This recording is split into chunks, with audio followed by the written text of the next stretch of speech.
Congratulations, sir. First of all. Welcome to Tamil Nadu, sir. I know I feel bad. You also have to do your not proper formality. Okay. Sir, Sorry to disturb you. Sir, any message to Tamil Nadu, sir? What's your view? If India has to become great, Tamil Nadu has got to be part of it. Tamil Nadu has to become great. Using AI, sir. Yeah. They are using AI to solve. Thank you, sir. Thank you, sir.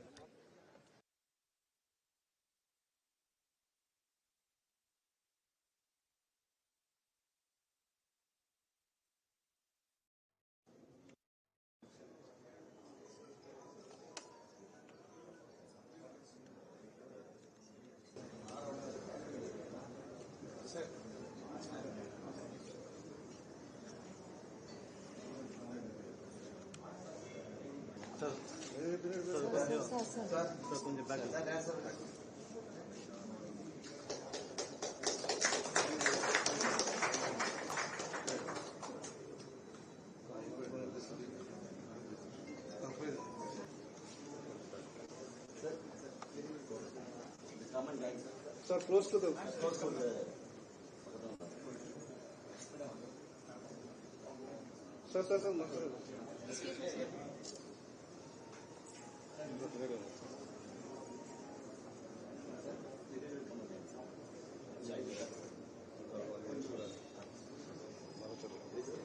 Sir. Yes, sir.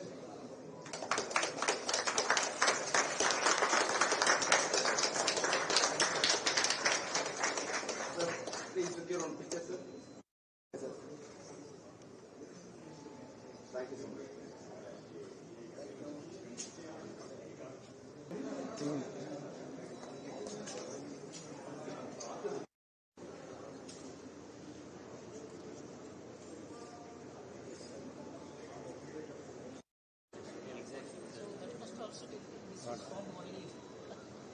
The discovery which we made was found only in They are there in some of the slides where we speak about it. For example, Lippis. there is an ecosystem.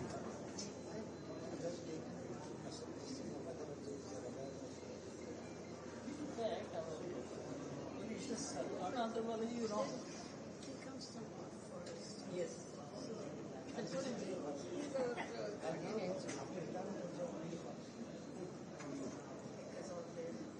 He has built a house in the forest. I like to go and Ekachane is just in the same Shataya Swaha, Sahasraya Swaha, Yoga, and so on and so forth, all the way till Templar 12.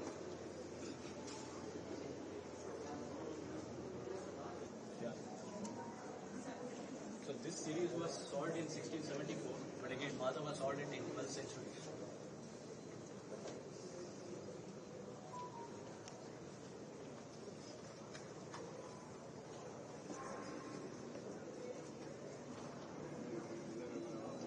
Is Bhaskaracharya, broadly recognized. The infinite series is the most difficult topic in mathematical analysis.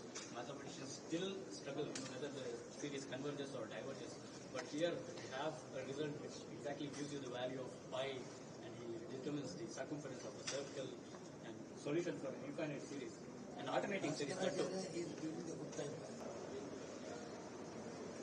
See the form.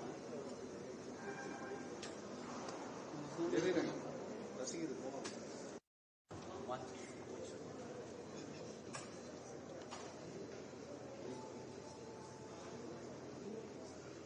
Rational. It's a very involved group even in modern mathematics textbooks. We struggle a lot to do that group is rational. And that found the approximate value of root 2 in 600 BC. And then Tacha Chaturthena Atma Chatustrimsha Unena. Then you subtract it by 1 into 3.4, 34. Chatustrimsha. So But this is now broadly recognized. it is a recognized. But still, it is Pythagorean. That's right. It's still bigger. That's not what. When it starts falling, if it goes to the next topic, it does not fall. Correct. That is recognized. As I understand. Arthivati. Divided into results. They have the ballistic missile. So after the ballistic missiles crosses this, no energy is required. Thereafter, the ballistic missile is able to travel on its then it re-enters. it requires That is energy. again the gravitational rules.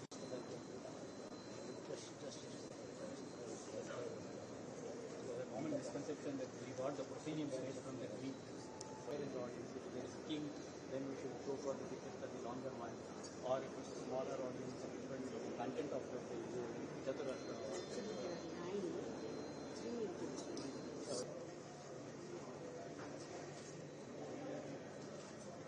This our decline took place because otherwise we would have lost completely. Because there was a movement against Chanakya. Climax from a high intellectual spiritual discourse by an eminent scholar and performer like Dr. Padma Subramaniam that you all heard, listening to a man who is only from the field of security. But nevertheless, Dr. Pavan Goenka, Chairman of the Governing Council of the prestigious Indian Institute of Technology, Madras. Greetings to you on the award of your Padma Award, which you richly deserve. Your contribution to the country is great. And it's also a matter of pride that you're also a former IIT-M. Dr. V. Kamakoti, Director of IIT, whom I hold in one of the highest esteems, and whose contribution to, not only to the institution and to the discipline of engineering and technology, but to the nation at large, has been tremendous. My association with him now for nearly a decade has been stupendous. And I'll tell you that in very, very difficult times, he had held our hand and has continued to guide and give us a lot of comfort and a lot of support. Esteemed members of the Senate, members of the staff, graduating students and their families, distinguished guests, ladies and gentlemen. I really feel honored and delighted to be here at this hallowed institution of a great reputation, which has got the first of many kinds to its credit, whose contribution, whose pioneership, whose new initiatives has been of a great value to this nation. I must say that to be here on this very solemn occasion is a matter of great privilege for me. I also take this opportunity to congratulate all the young graduates, the most fortunate ones, the one in the history of this nation, which I'll tell you why. That why you are the most fortunate generation of in last 1,000 years of India's history. And once again, I'm also grateful to the director who invited me here. Gentlemen, firstly, you should all be very proud that you belong to an institution of which tomorrow you will be the alma mater, the Indian Institute of Technology, Madras, which has produced 48,000 graduates like you who have served the nation and have made a great name for themselves and for the country. What you have achieved is great. You have proven intelligence, dexterity, commitment, by which you have been able to achieve, which very few in this country aspire and are able to achieve it as a reality. You also have got a great future ahead. There is no doubt about it. The world is before you to succeed. The point is whether you will be able to intertwine your growth and progress with something beyond you. Will you be able to contribute to the society, to the country, to the civilization to which you owe a lot? When Director Kamakoti asked me to be here obviously I was quite reluctant. I never make public appearances. As Dr. Goenka just told me before I entered here, he said it's the first time I'm seeing you anywhere in a public platform in last 7 years. I don't know when was it that it was the last 7 years. But normally, I never go.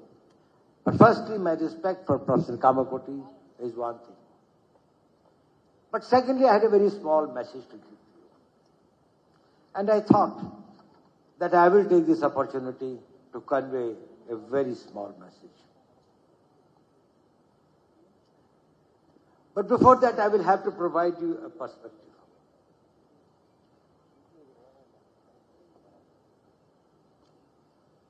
You belong to a country, to a civilization which has been beleaguered, bled, dishonored, this thing for 1,000 years. We have suffered a lot. Our ancestors have suffered. Our pitras, as we call them, I do not know how much of the humiliation, deprivations, hardships they have undergone to keep the civilization alive, to keep this notion of the nation alive. Nation is different from a state. India as a nation had existed for millenniums. It may be a new state.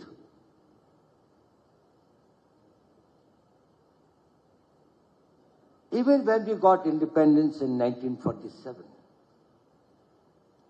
our GDP was barely $20 billion.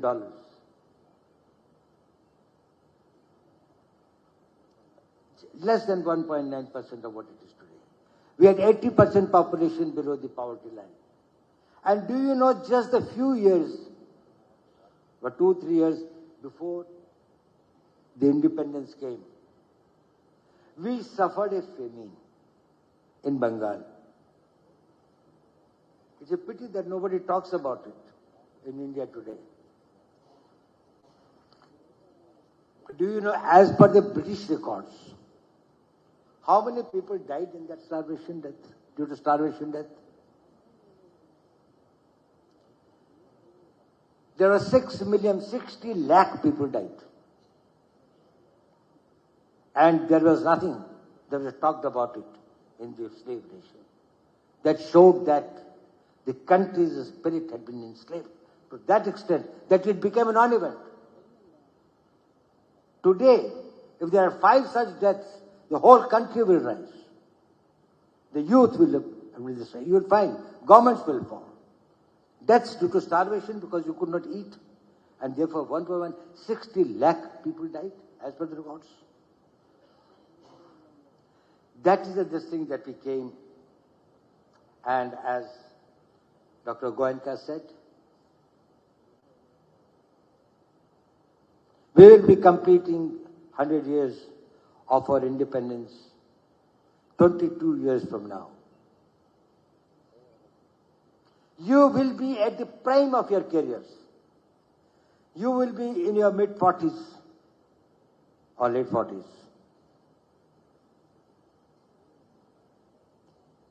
You would have experience. You will have the knowledge. You would also have the personal stability, financial stability, family stability, social stability by that time, and still you will have many decades to contribute and work. What will be that India like? Let us visualize. Dr. Goenka said we'll have a GDP of 32 trillion as against probably 4.1 today. About 8 times of the present one. Our per capita income will be about $22,000 per head, per person, from 2,500 now. We will have working population of 1.1 billion people, highest in the world, which will be better educated, which will be highly skilled, which will be globally interconnected, and will also have the largest technical pool. In contrast, China will have squeezed 700 million, at 23% less than what it is today. We will have the world's largest military force. At present, 1.9% of GDP of 4.1 trillion, we have got a budget of $77 billion. It's a 32 trillion economy, and even if we spend only a substantially low percentage of 1.9% of our GDP, we will have a defense budget of 700 crores.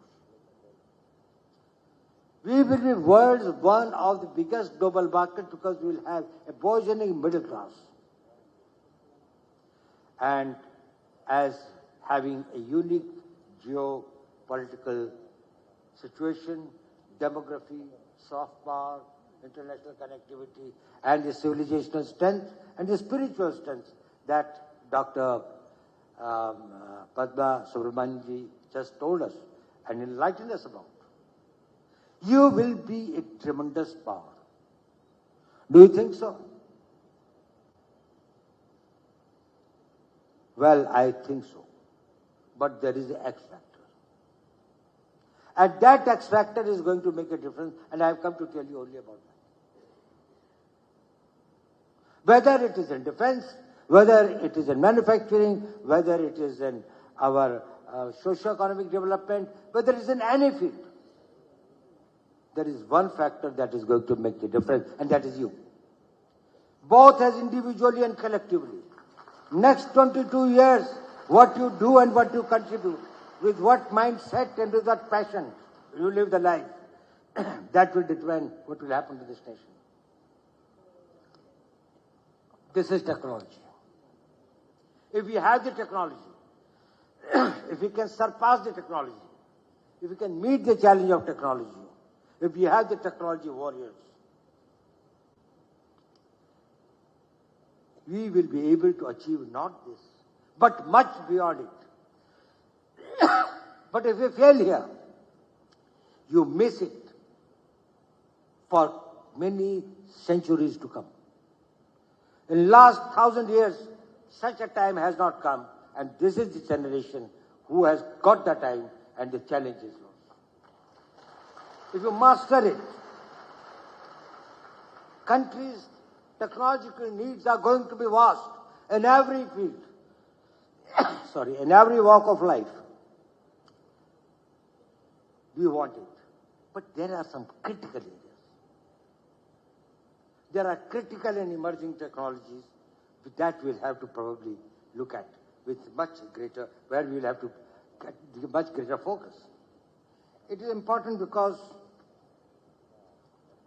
our needs are multiple and diverse. But every nation has got some core needs. Our first need is survival. You can have everything in the world. That will mean nothing if you don't survive.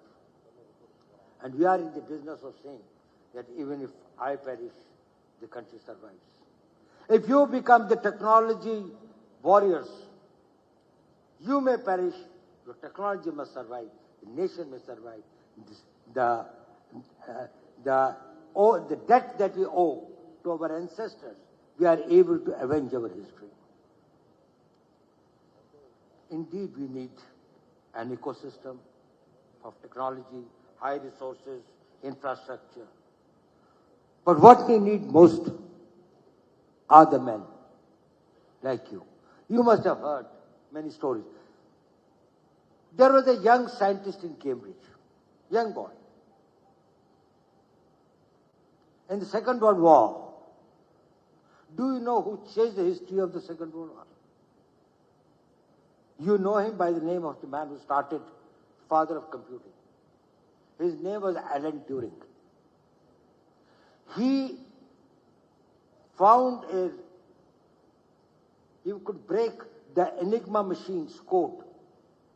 And thereafter, all the U-boats and all the communications of the German army were intercepted, and the entire shape of the battle from 1943, from the late 42, actually it started. He died young at the age of 44. Very few of you know that he was a spy. He was an intelligence man working for the MI6. And he was inserted in this task of breaking the German code. But it required a person with great technical genius and he changed it. We need many Alan Turings today to guide, protect, and take this country ahead. You know, something happened in 2020.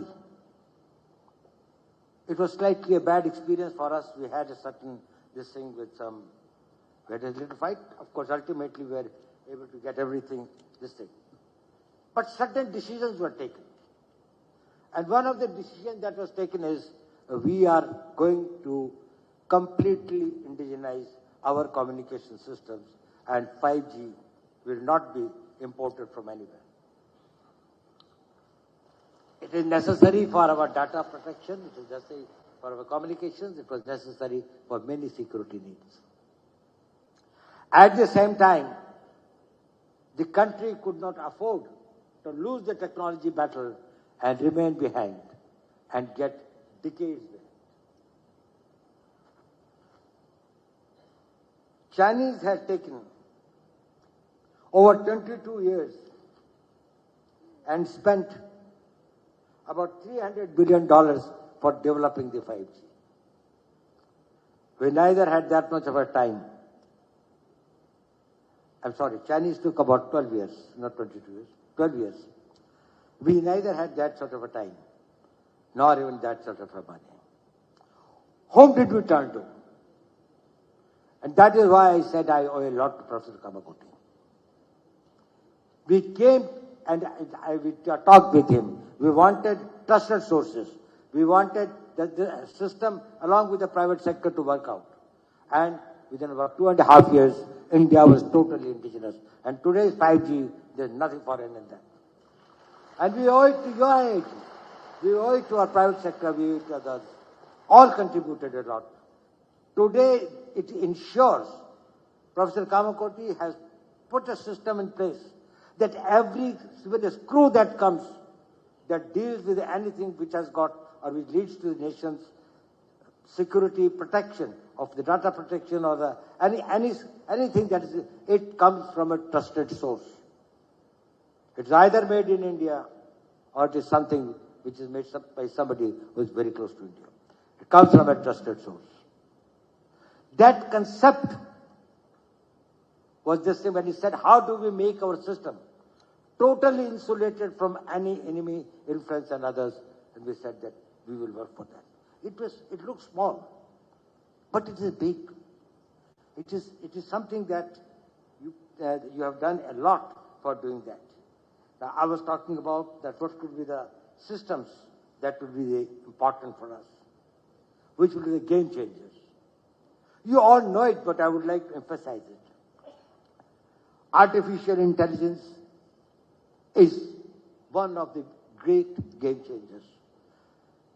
It took roughly 4.5 million years for a man to invent fire, which was one transformative technology. Fire changed the whole concept of the world, the way the man lived. Another 2 lakh years, the wheel.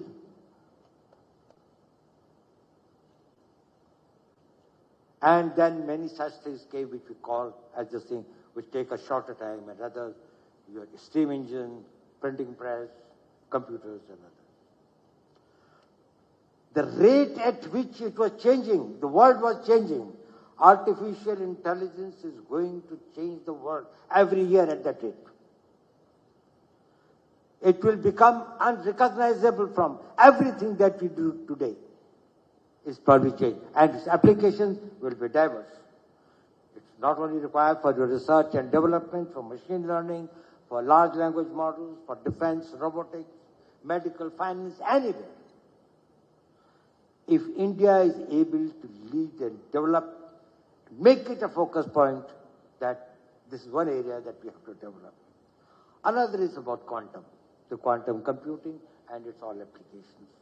Utilizing the principles of superpositioning and entanglement, it can make tremendous difference in what we can achieve.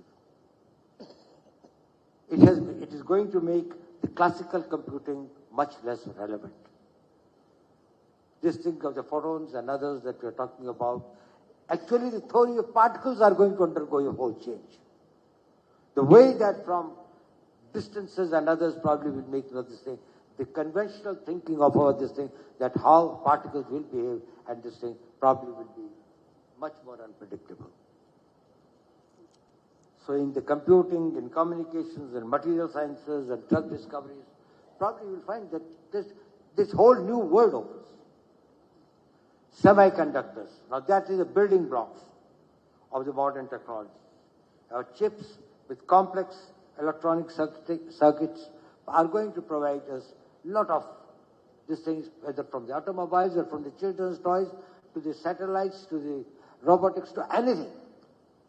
Most of it for our defenses, for our missiles, for our aircrafts, for our battle tanks, for various types of the thing that probably the chips are going to be a great thing. And then the space sciences, and I must compliment here Dr. Goenka, who has contributed tremendously in last 3 years in the new whole district that's opened up for the space sector, for the private sector, and we are doing very well in that. Whether it's in communications, it's in navigation, it's in satellite surveillance, geological mapping, rare earths, and advanced materials, energy, etc. Other this thing. Now, the link of the technology and warfare has been always very, very important. The caveman from his stove, from a sling with a stone, to the today's contactless warfare and the unmanned systems has been a long journey. Do you know one of the biggest empires that ruled for 2,500 years? One of the most important reasons why it was defeated and was finished by the northeastern tribes of Europe, known as the Germanians, and later the Byzantines by the Turks. Because the Romans were good horse riders, but never used stirrups. Now stirrups are the iron this thing on which you stand. Whereas from the Genghis Khan time, from the Mongolian this thing, these tribals had known that on their horses and their ponies, they could stand in the stirrups. So you can play with the sword. Standing there, you can throw a spear with that. Whereas on the horse, where you are sitting on a blanket on top of it, you can only tumble down, if anybody wants. Roman Empire got finished. It's a technology.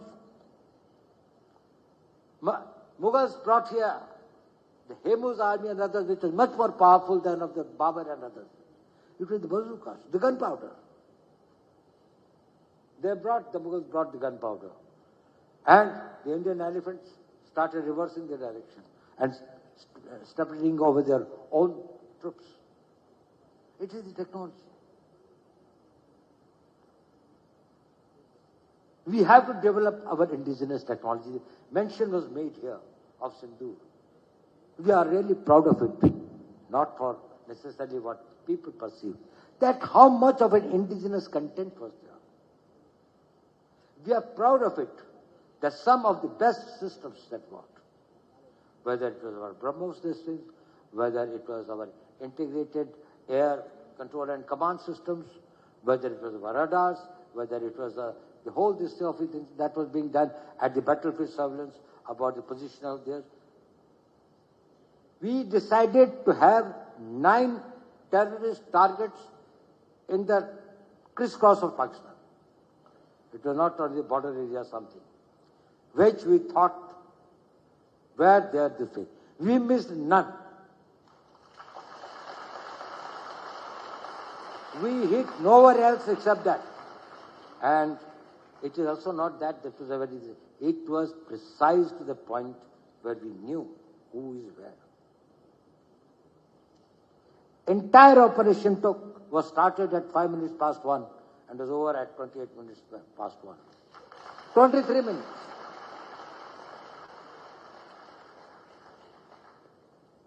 Thereafter, a lot of things are said that this thing, foreign press and all these things, they said Pakistan did that and this. You tell me one photograph, one imagery. In, these days, these imageries are from the satellites all over the world. They are this thing. Which shows any Indian damage being done, even a glass pane having been torn. I don't know, only our horses will be knowing what's happening in this thing, but I am just telling, they brought out photographs, they wrote this thing, the New York Times put it this thing, put out very this thing. Only imagery, they said 13 air bases of Pakistan now and now, before 10th May and after 10th May. Whether it was in Sargoda or it was in Rahim Yar Khan or it was in Chaklala or it was in Rawalpindi, any of the places that there are 13 important air bases, including the Bellary where they have got the AVAX, the control systems. Now, I'm not telling any of this thing. I'm only telling what the foreign media, on the basis of the imageries, have put the images in. So we were able to achieve it. We are capable of doing that.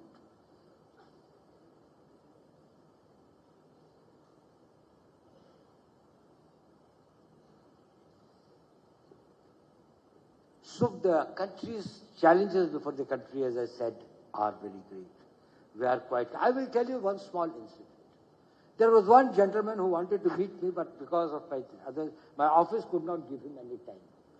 So I got a friend in US, General McMaster. He wrote to me this thing and others that there is a wonderful army general. He said that there is a person I want to send to you, you must meet him.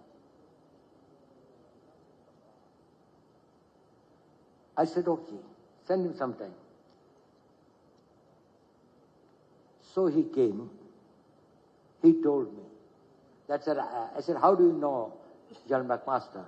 He said, I provide some services to the American Defense Forces. I said, what's your background? And then he told me something about his district. When I learned that he was a person who was the founder and CEO of Rhombus, he was providing on the basis, he started it, on the basis of the open information about the position of the satellites and what they were taking the imageries and some of these things, the entire forecasting model for next 24 hours for Pakistan, for American Army. Then the American Army started supplementing it with their own data. And he became extremely this thing, and this Rhombus Corporation became one of the very, very powerful organizations with very high technology, using AI, using particle things, and multiple of other technologies and others. Then I asked him, I said, okay, it's very good. I'm impressed with what you said. We checked it up with these things also. We found tremendous distribution. His predictions are 70% right about anything relating to defense and military activities taking place anywhere in the world. He said, sir, I've come to you, I carry a sense of guilt. I said, why? He said, you've done so well in life. He said, sir, I've done so much for the Americans this thing. I am an IIT-M, but I could not do anything for my country. I want to do something for my country. But I said, we have got problems. We have taken American citizenship. And therefore, we can't integrate you with the system. He said, don't bother. You don't give any data. I will work on the basis of the open data. And I will teach your people how to manage it. After I go, you integrate the data with your own people to find out this thing. We have started working with him. And he said, I don't want to do it for money. It's not for money. This is the spirit that I want each one of you to go. Will you have that passion for your nation? Is it something that you realize it a little too late? Or you will realize in 2025 that you have to take the country in 2047 where it is destined to. Make it a proud country, a major power in military terms, in economic terms, in science and technology, in everything and every area of the human activity. If you can manage your time, you can manage your energy, and you can manage your mind and spirit, you can achieve it. And you are not the first. Many more have done it, but only today you have got the opportunity. I did not have the opportunity. I was not an IIT. Actually, when I just think the IITs were just started coming up. There was hardly this thing. We also did not have that much, and the country did not have that much of a money. Today the country has money to invest in science and technology. Next year it will be probably another 1 trillion added to our country's growth. Probably we are going to become more this thing. Very few institutions today will say that they have got dearth of resources. Ecosystems are being built up. Infrastructure is being built up. Testing equipment and others will be available. If not, we will do it. Your alumni are a great asset. All over the world they are there, and they have been contributing a lot. I must say that, well, their contribution has been fantastic. But will you be looking at it only as an opportunity? You will make the life comfortable for you. You will be able to go for more of holidays to Mediterranean and other climatic countries, this language. Have a happy family, lead a good life, have some citizenship of some country, and thereafter